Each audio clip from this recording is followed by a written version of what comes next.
कोशिश इस चैप्टर का टाइटल। अभिनव मन में सब पागल हो गए हैं, प्यार का भूत चढ़ गया है सब पर।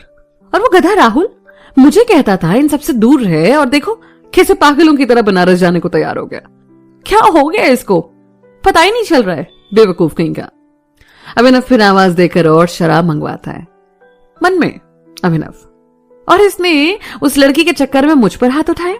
कोई बात नहीं, तुझे तो मैं बताऊंगा राहुल। और उसके चेहरे पर भी दर्द उभर आता है। अगले ही पल वो अपने आप को फिर से शराब की दुनिया में वापस झोंक देता है। उस पर तो जैसे पागलपन सा सवार था और उसे शराब के सिवा कुछ और सूझ ही नहीं रहा था। फिर एक बार वो अगली सुबह तक पीता रहता है और सुबह के वक्त झूमते हुए अपने घर पर निढाल होकर बेड पर लेट जाता है।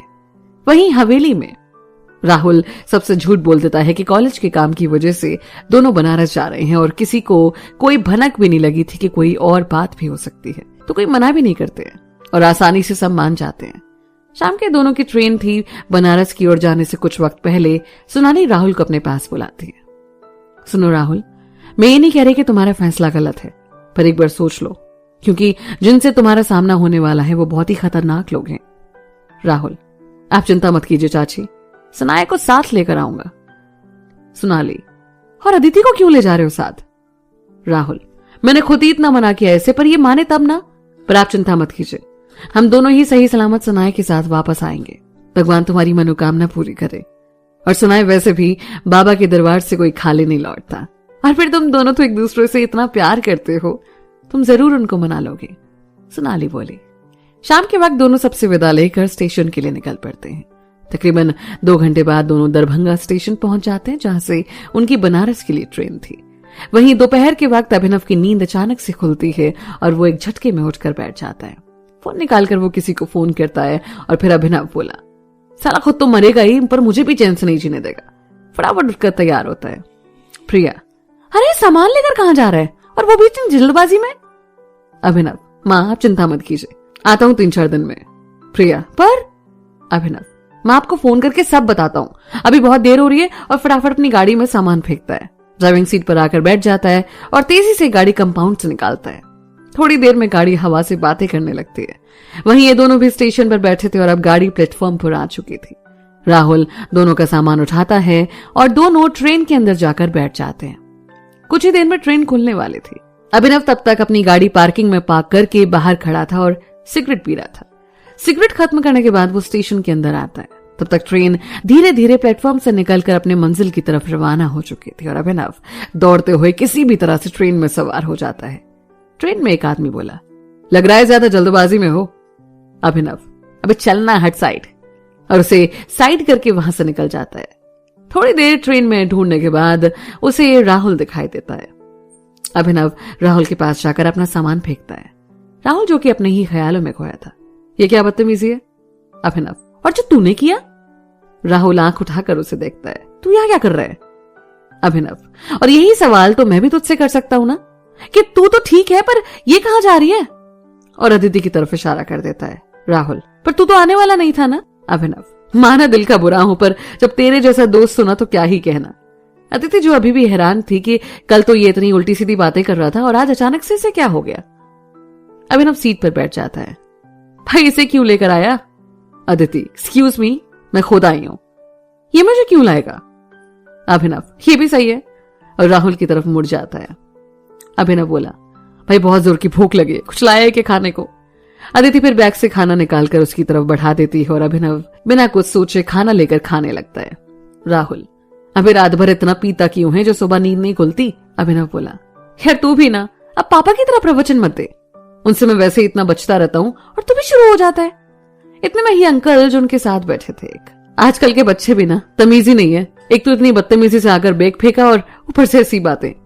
अभिनव अपना ध्यान खाने से हटाता है और उनकी तरफ देखकर बोला, अरे अंकल, अपने काम से मतलब रखो ना, ये दूसरे के काम में टांग अड़ाना जरूरी है क्या? राहुल, पागल ऐसे कैसे बोल रहे हैं? और उन अंकल से सॉरी बोलता है। अभिनव, तू भी गजब है भाई, हैं?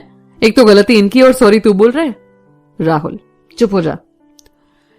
अभिनव बोला, ठीक है मेरा क्या, मैं तो चला सोने, और खाना खत्म करके ऊपर की सीट पर सोने चला जाता है। भलाई का जमाना ही नहीं है, इससे तो अच्छा है मैं भी सो ही जाऊं, पता नहीं क्या करने आया हूं यहाँ इसके पीछे। और बड़बड़ाते हुए थोड़ी देर में वो नींद की आगोश में हो जाता है। अदिति, तुझे विश्वास था ये आएगा? राहुल, हाँ। अदिति, पर कल तो इतना ज्यादा बोल रहा था। राहुल बोला, अरे अजीब हो गया ये, पता नहीं क्यों, क्या चलता रहता है इसके दिमाग में पता नहीं। अदिति बस सिर हिला देती और फिर एक बार दोनों के बीच में खामोशी पसर जाती है। राहुल मन में, भगवान सब ठीक कर देना, बस अब आपका ही सहारा है। और सनाया, बस थोड़ा इंतजार और फिर हम दोनों साथ होंगे। अदिति, क्या हो गया है अभी तुझे? क्यों खुद को इतना बदल रहा है? क्यों कर रहा है खुद के साथ ऐसा? क्यों दे रहा है खुद को इतनी तकलीफ? मत कर ऐसा। अभिनव सीट पर सो रहा था और फिर ये दोनों भी ऊपर वाली सीट पर जाकर बैठ जाते। देर रात के वक्त अभिनव की नींद खुलती और दोनों को बराबर वाली सीट पर बैठा हुआ देखता है। राहुल, सो जा अब तो, मैंने तो अपनी नींद पूरी कर ली। कोई ना अभिनव, तू सो जा। अभिनव बोला, ब्रो तू आराम कर, और नीचे उतर जाता है। राहुल, तू कहाँ जा रहा है? अभिनव, यही हूं भाई, और गेट के पास आकर खड़ा हो जाता है। अगली सुबह तीनों बनारस स्टेशन पर उतरते हैं। यूं तो उन्होंने अपने 2 साल इस जगह पर बिताए थे, पर आज भी ऐसा लग रहा था जैसे सब कुछ नया हो और ये शहर इन्हें अपनी ओर खींच रहा था। तीनों वहां से बाहर निकलते हैं और फिर स्टेशन के बाहर ही चाय पीते हैं। अभिनव बोला, कहाँ जाना है? राहुल, फिलहाल तो होटल, और फिर देखते हैं कि क्या करना है। तीनों वहां से होटल की तरफ निकल पड़ते हैं। उधर बनारस में पूरे घर को सजाया जा रहा था। घर में बहुत चहल पहल थी। सतनाम सिंह अपने आदमियों को सावधान रहने को कह रहा था और उनसे कह रहा था कि कोई भी अनजान आदमी हवेली के अंदर ना घुसे, और अगर जरा सी भी चूक हुई तो सबकी खाल खींच लेगा। सभी सिर झुकाकर उसकी बात सुनते हैं और अपने अपने काम में लग जाते हैं। सतनाम सिंह फिर एक अंधेरे कमरे में जाता है। सतनाम लाइट जलाता है और फिर अंदर दाखिल होता है। बोला, बेटा, हमने आपसे कहा था हमारी बात मान चाहिए, फिर आपसे हम जबरदस्ती नहीं करते। दरअसल सतनाम सिंह सनाया के पापा हैं और वहां पर सनाया की शादी की तैयारियां चल रही हैं। सनाया, पापा हम राहुल से प्यार करते हैं, प्लीज मत कीजिए ऐसा। सतनाम, क्या आपने प्यार प्यार लगा रखा है? हाँ, हमारी बात आपकी समझ में नहीं आती। आपकी शादी हमारे दोस्त के बेटे राघव के साथ होगी। सनाया, पापा मत कीजिए ना ऐसा, हम आपसे हाथ जोड़ते हैं। सतनाम, लग रहा है आप हमारी बात नहीं सुनेंगे। आप यहीं बंद रहिए, और वापस सारी लाइट्स बंद करके वो वहां से निकल जाता है। उधर से ही दादी गुजर रही थी। सतनाम बोला, इसे आपने बिगाड़ा है, हमने इसे आपके भरोसे छोड़ा था। दादी, सुन बेटा, ये गलत है, उस बच्ची के साथ ऐसा मत कर। बड़ा अच्छा लड़का है राहुल, दोनों बच्चों की जिंदगी मत तबाह कर। सतनाम, कैसी मां है आप? हाँ, आपको अपने बेटे की इज्जत मान मर्यादा का ख्याल नहीं है? 2 दिन में शादी है और आप पागलों की तरह जैसी बात कर रहे हैं। ऐसा कीजिएगा, जब सनाई की डोली उठेगी ना तो आपको भी हम वृद्धाश्रम छोड़ाएंगे। दादी बोली, हमें परवाह नहीं है हमारी, हमने तो अपनी जिंदगी काट ली, पर उस बच्ची के साथ अन्याय मत कर तू। अगर हमें आज भी तू मानता है ना तो बस एक कहा मान जा मेरी बात। सतनाम, किसने कहा आप हमारी मां हैं?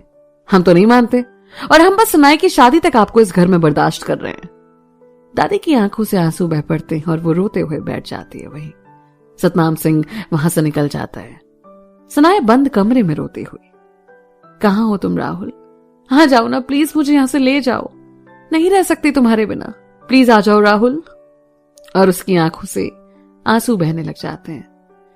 जब से सतनाम सिंह उसे बनारस लेकर आया था तब से उसकी आंखों से आंसू कभी सूखे नहीं थे, और सनाया को वो मनहूस खड़ी याद आने लगती है जब सतनाम सिंह दिल्ली आया था। दिल्ली में सनाया के घर सतनाम सिंह बरसों के बाद सनाया और अपनी मां से मिलने आया था। घर के अंदर आकर वो सोफे पर बैठ जाता है और उसके आदमी उसके आसपास खड़े हो जाते हैं। सतनाम, सनाया कहां पर है? दादी, ऑफिस गई है वो। तुझे कैसे याद आई आज सनाया की? सतनाम, क्यों, एक बाप अपनी बेटी को याद नहीं कर सकता है क्या?